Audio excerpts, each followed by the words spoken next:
Hi, it's Grammy from Grammy and Grandpa Read, and I have a big shout out to Mrs. Davis's class at Spring Lake Elementary and the other first grade teachers at Spring Lake Elementary. Um, hi kids.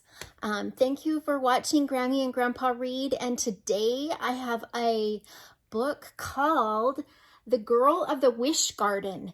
And this is a Thumbelina story. You're learning about different fairy tales and how these stories have been told. Well, here's another one of those versions, okay? This is written by Uma Krishnaswami. It has beautiful drawings. In a land of dreams where time itself can shift and change, I once saw this tale unfold. The child was named Lena. Her mother found her in a silken flower in a garden of wishes where the birds sang wild and winds blew free. Child of wildness, child of freedom, her mother sang to Lena. Blessed may you be, and lucky am I to have found you. But even while she sang her fondest hopes, for her tiny daughter, she worried, for many dangers waited upon a girl no bigger than a thumb. Indeed, it happened that a giant frog snatched Lena up and took her to his water lily pond, thinking her to be a bright toy or perhaps a tasty morsel. The frog deposited her on a lily pad and swam away to look for more such jewels. Help me, yelled Lena. Lena shouted, but her voice was drowned out by the splashes of water and the juddering of leaf stems. Held prisoner by the ripples, she cried great tears. As Lena's tears ran dry, the old wind tune crept into her mind. She sang, wind swish, bird flutter, fish bubble, and all come to me now, come when I call. In answer, the pond grew thick with curious fish. Lena showed them how to snip, and where to chew, and soon they cut the leaf free of its stem, so it floated like a raft.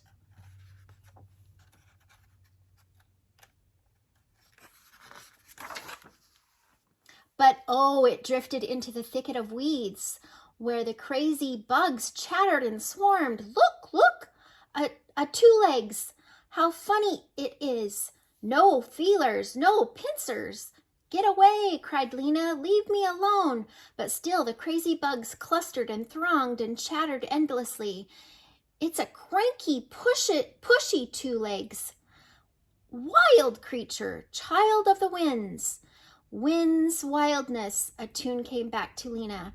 On butterfly wings, wind swish, bird flutter, leaf sail me free, lift me away as high as a tree. She kicked and paddled with all her might until the lily pad pulled free. It lifted her into the sky and sailed her down, down into the lap of a tree in the depths of the forest. All summer, Lena lived in that forest. She chased small ghost creatures that skittered through the undergrowth. She wove a bed of wild grasses and found nectar and pollen for food, and dewdrops to quench her thirst. But soon the seasons shifted and the cold closed in upon her, and she yearned for the warmth of another living soul. Surely there was somebody who could keep her company and be her friend. She looked everywhere until she came upon the door of a small, half-hidden house.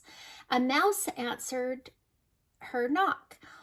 What have we here? Said the mouse. A tuckered out 2-foot. Come in, come in. No need to thank me. Just give me a hand with the chores. Lena peered into the dimly lit mouse hole and trembled, for who can read the intentions of mice with sharp teeth and quivering whiskers? Then she heard music curling like vines in the sunlight, until it seemed that the birds from her dreams feathered in her heart. So she went in. The mouse was kind enough to Lena in her own grumpy way. Lena in turn swept and mopped the little mouse house, which was badly in need of dusting and tidying. One day in a back room, Lena tripped over something soft and feathered, a swallow. "It's just a dead bird," said the mouse. "Poor thing," Lena whispered. She took off her coat and laid it over the sad, cold feathers. A song welled up in her. "Wind whisper, bird warble, bug swarm now and then. Breathe the bird in, breathe it back, make it live again." "What a racket you're making," said the mouse, but Lena thought she saw the swallow's wing tremble. Every day after that, in between sweeping and mopping, tidying and dusting, Lena gathered food for her swallow, seeds of sunflower and millet, and a little cracked corn. The mouse seemed surprised that she would care a squeak for a worthless dead bird, but still the swallow was. How still the swallow was! It could not eat the grain, nor drink the droplets of water that Lena saved in a thimble. Was the mouse right? Was the bird dead? A wounded song came bursting from Lena. "Wing tremble, bird cry, take my hope and sorrow, make my bird breathe again, let it fly tomorrow." The fragile song folded itself around the bird's still body. Uneasily, Lena waited and watched. Was that a breath?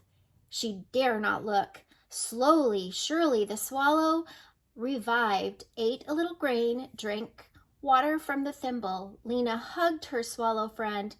"I wish with all my heart," she said, "that we could go together away to where the sun shines bright and the wind blows free and the music makes dreams come true."